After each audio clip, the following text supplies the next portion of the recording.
Yes, okay. Section 36.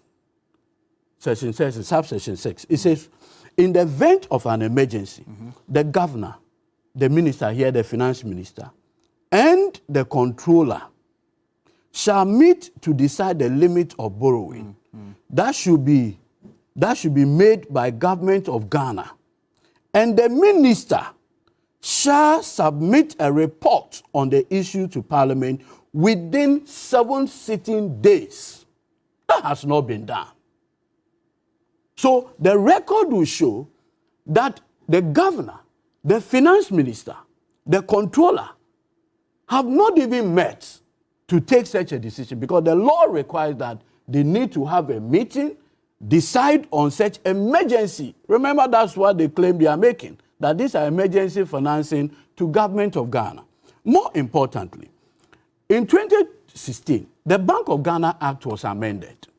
And the amendment is Act 918. Now, if you look at Section 16 of the amended Act, and it puts matters in proper perspective. Section 16, emergency liquid assistance. So let me just read.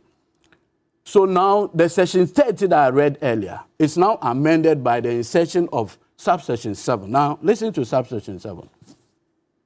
Even 2 first. It said the total loans, advances, purchases of treasury bills, and securities made under subsection 1 shall not at any time exceed 5% of the total revenue of the previous fiscal year. So if you are giving government of Ghana, you are printing for government of Ghana 42 billion Ghana cedis in 1 fiscal year.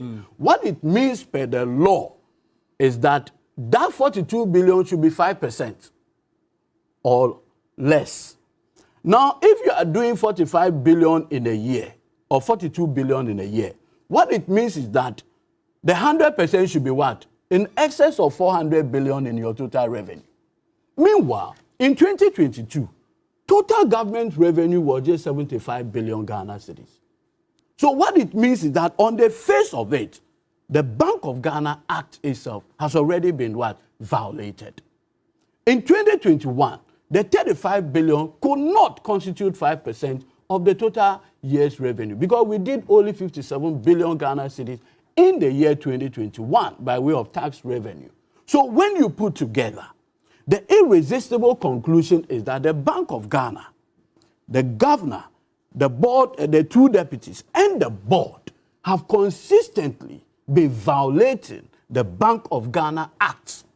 Now, you see, the only reason why those individuals can decide to violate, not once, not twice, but 3 times, following previous year, is that there's a certain level of impunity. That level of impunity on whose part? On the part of the governor, the 2 deputies, the board, and duty bearers.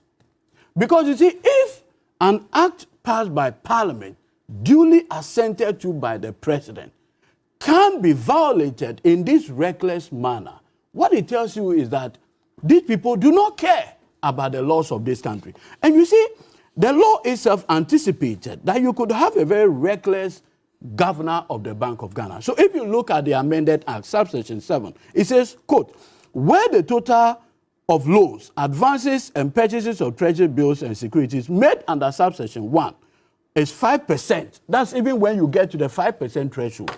The law requires that the governor shall notify the minister and Parliament of the attainment of the limit under subsection 2, and the minister upon notification shall report to Parliament on the remedial measures to be taken. Have you taken cognizance of the response of the BOG? You see, in there clearly, they said Ghana was in a state of some force majeure. And if you take a look at it, the justification is that we had to take a DDEP undertaking done. And of course, even those who had bought government instruments had to be taking some haircut, etc. And so in lieu of that, somebody will say that the BOG is justified. That provides no justification. In fact, the law itself anticipated this. So if you look at sections 30, the original section 36. It says where there is an emergency, what you should do. Because it says in the event of any emergency, the governor, the minister, and the controller must meet. And within 7 days, notify Parliament. They have not done that. If you look at subsection 7, the new subsection 7 in the amendment, it says that even when you want to do that, you are getting to the 5%, quickly notify Parliament. Governor Addison, LC Ado Awaji, and Maxwell Opoku, the 2 deputies, have decided to establish an incestuous relationship with the Akufo-Addo administration. And the end result is the collapse of the economy. I say the relationship is incestuous because, you see, in the superior wisdom of the makers of the 1992 Constitution, you know what they anticipated? They knew you could have a government or a president that is overbearing.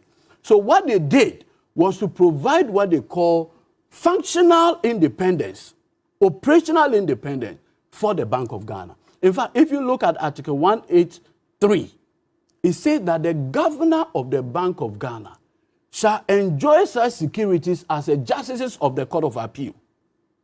So the wisdom of the makers of the 1992 Constitution recognized that there may come a time that you have a president who is so overbearing.